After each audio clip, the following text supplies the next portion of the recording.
class 5 in your e-learning revision classes as we are revising the first chapter, health and hygiene, and we already have revised the components of the food and what the rules we have to follow for maintaining our health.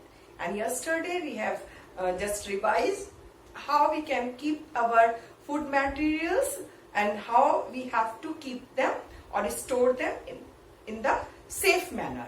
But today we will discuss about the diseases. So as we know, any kind of body, when it is not working or functioning well, when we are not feeling good, if mentally we are disturbed, these all are kind of diseases. So if we categorize the diseases, there are two kinds of diseases. One is non-communicable disease and another one is communicable diseases. So what is non-communicable diseases?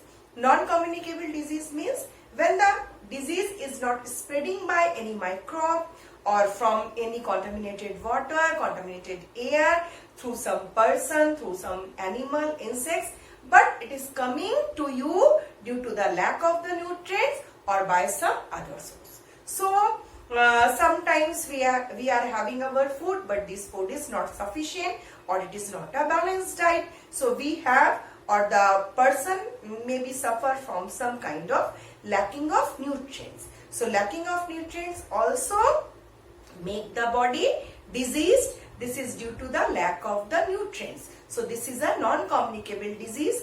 There are variety of diseases we will discuss about, in which we will discuss that which kind of nutrient or lack of nutrient causes the diseases and what kind of diseases they are. So these all are non-communicable diseases. As well as sometimes maybe we are crippled, maybe some kind of body is not functioning well. So just like the heart disease, sometimes tumor comes in our body or tumor grows inside our body. So that is also not communicable disease. It is a kind of non-communicable disease, and this tumor may be converted into cancer. And cancer is such a disease due to our lifestyle. Sometimes a person smokes too much or eats pan or some kind of freshener, mouth freshener too much. So these also causing the cancer. So cancer, this is also a non-communicable disease, but due to our unhealthy habits, due to our unhealthy lifestyle, maybe these kind of diseases comes to us. So these all are non-communicable diseases. So now we will next, if we'll talk about the fever. What is fever? Fever is a condition of the body.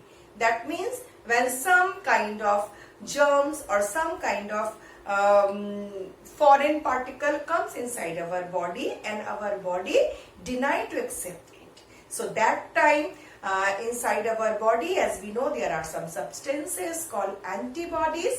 They fight against this disease causing germs. So that time our body become feverish or our body temperature raised. So this condition is called the fever. But fever is not actually any kind of disease or any kind of you can categorize them. So it is a condition. It is just a condition by which we come to know our body is resisting some kind of germs inside our body. So this is also not a disease, but this is a prevention of disease. At first our body fight against the diseases.